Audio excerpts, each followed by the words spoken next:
And y'all gonna, ow! Ah, my dog. You know how they take their feet and they, mm,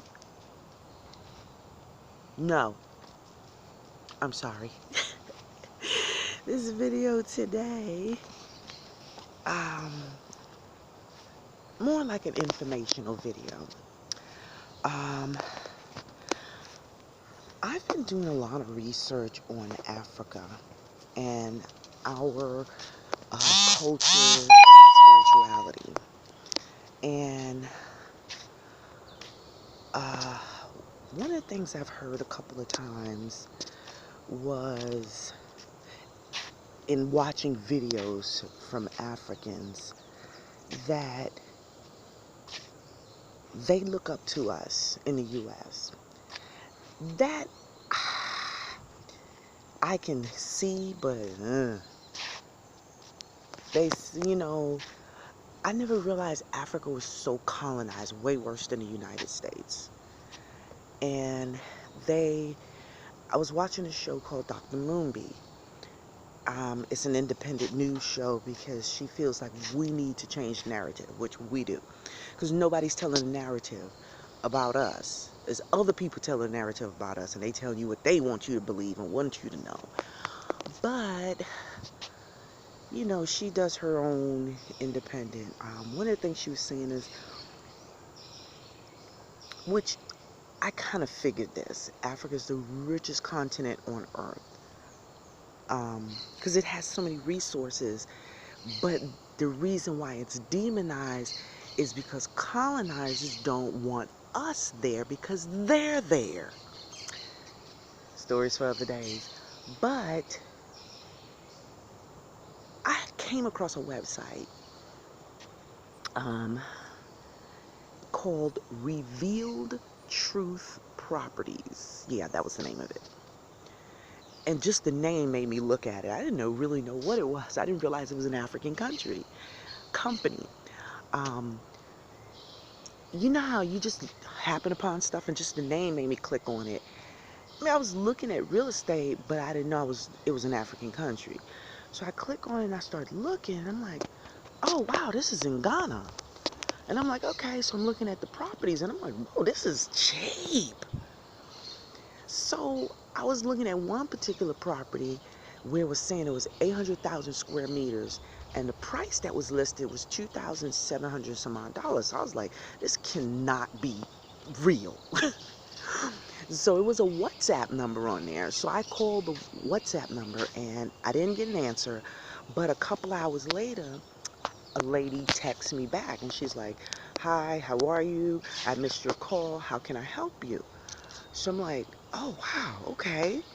So I text back. No, I tried to call back, but she texts back and said, this number you can only text on, you can't call. So I'm like, okay.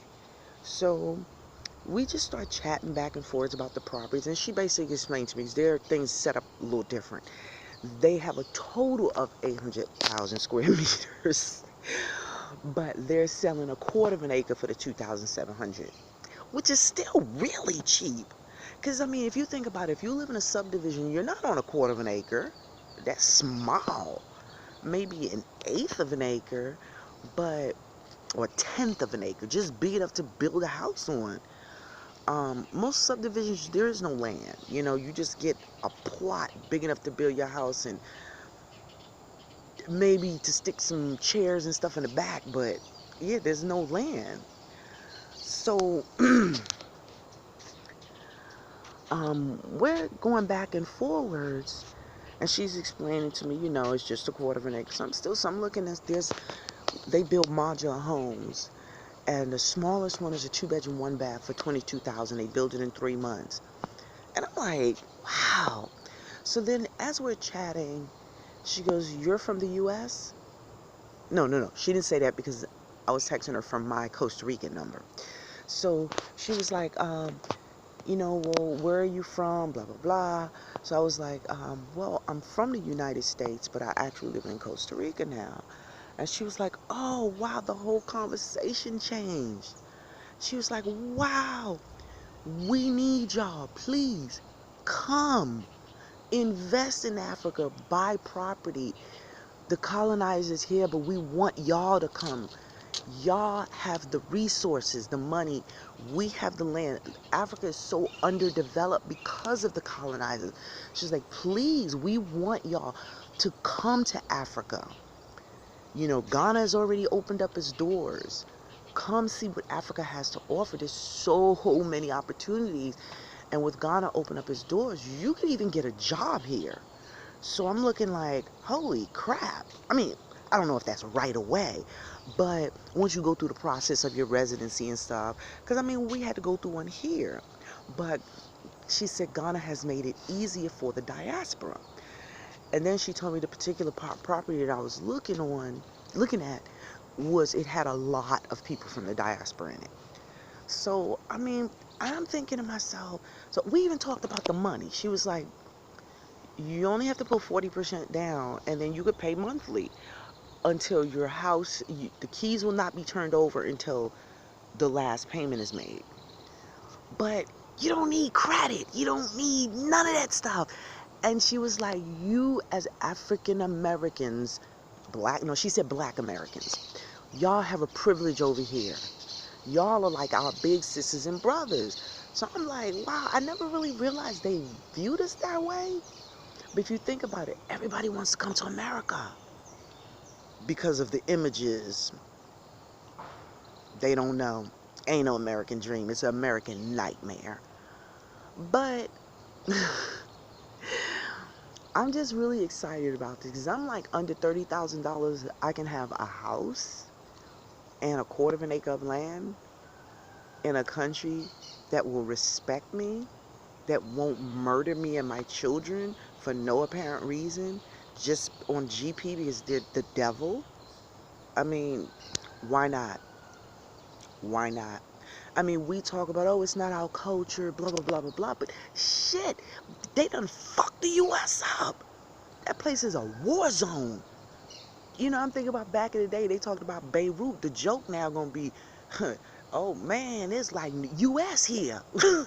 That's how freaking... And then they have this false sense of morality. But we're not even going to talk about that.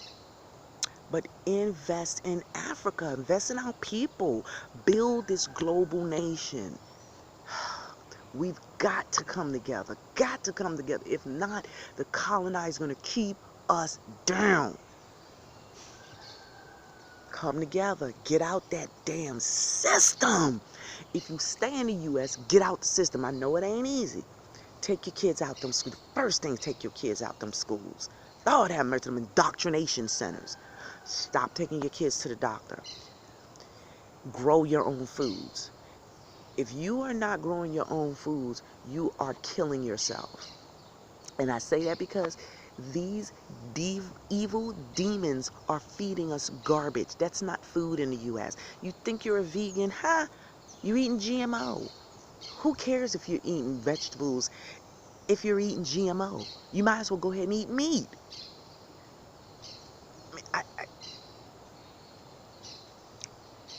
The research, 85% of all foods in the U.S. are GMO. The meat is not even USDA has already approved a couple years ago to start selling fake meat.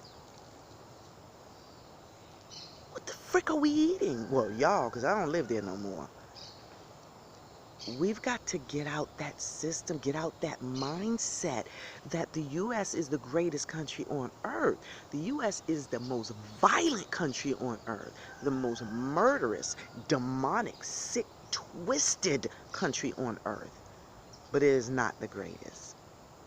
When you have people dying in the streets every day, how can it be the greatest? Invest in Africa.